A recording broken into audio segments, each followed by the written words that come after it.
Hello,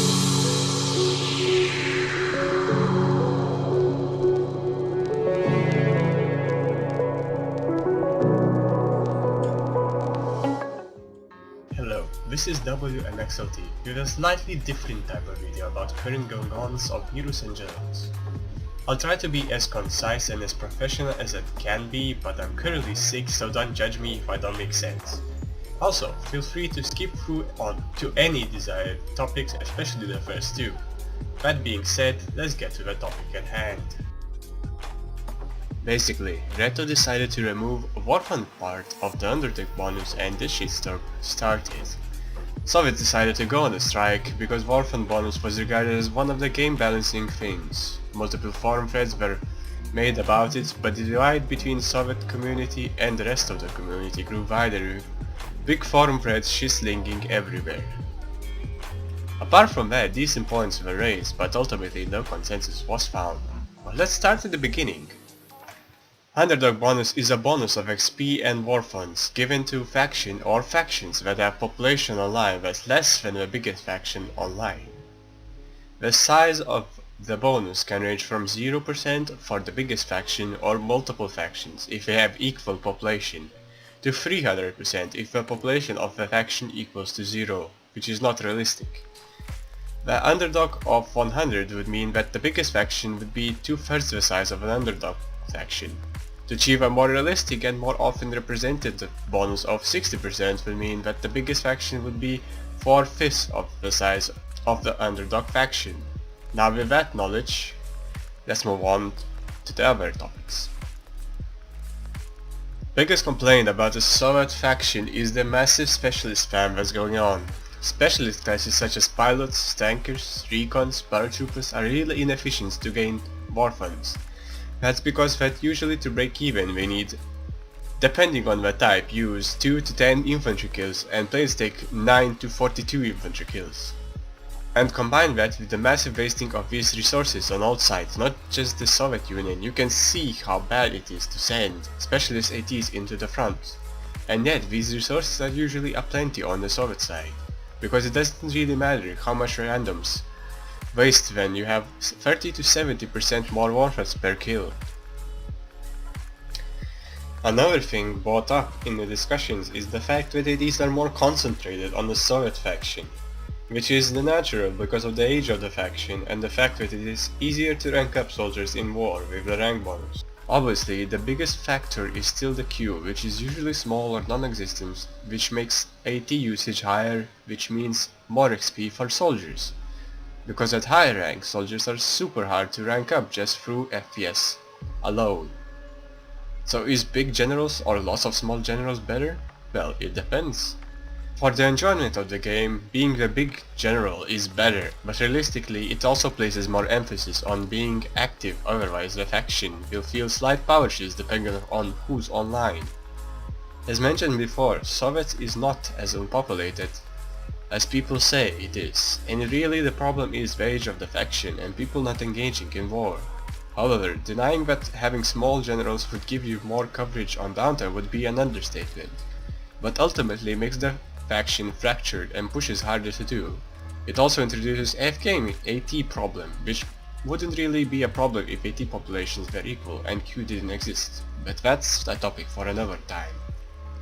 A good argument raised by the Soviets is that they'll lose a lot more battles statistically, which is fair, but not telling the whole story, because you have to take into account that the Soviet faction does way more assaults than defensive matches, which makes the win-lose ratio worse, because attacks are generally harder to pull off. Secondly, you can lose a match but ultimately be an out on war funds, because of the way war funds are based on the performance of FPS game outcome.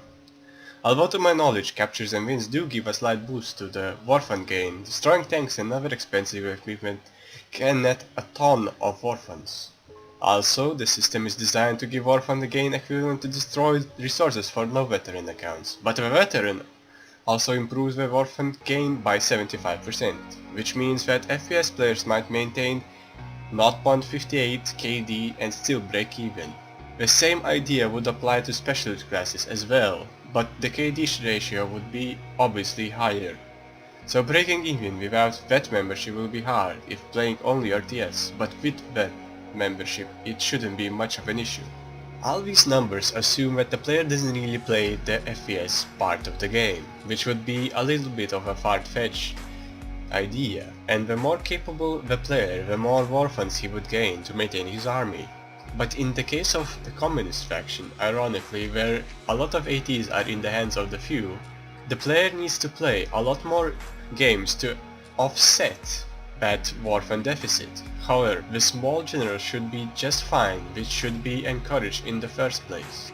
Another issue is rooted in the speed at which you can rank soldiers, creating the runaway effect where you need to buy or upgrade ATs more often than your average Axis or US player. Hence, the usage of the warfunds is much higher. Ultimately, this isn't an issue for people that play with veteran membership because of already discussed reasons, but new players might struggle with juggling of higher and higher profits and higher wastages. Without the warfund bonus, Soviet new player growth would be slowed, but all players wouldn't feel a difference at all because of the stockpiled amount from the bonus days. Maybe making ATs cost less to buy and upgrade until a certain count is achieved would be a reasonable solution to AT spam problem, without having a warfund underdog bonus breaking the game. Obviously, the underpopulation is the biggest problem, which means that battles don't pop, making the game center more on the auto-resolve than the FPS part of the game, which makes it hard to profit from the RTS mode. It also makes the enjoyability of the faction less. Retro hasn't really fixed the underpopulation with Underdog, and it has been quite obvious for a while now. But removing it now will create a problem where new players would have a harder time maintaining their growth, which is disproportionate to the rest of the factions, making it look like there is an issue.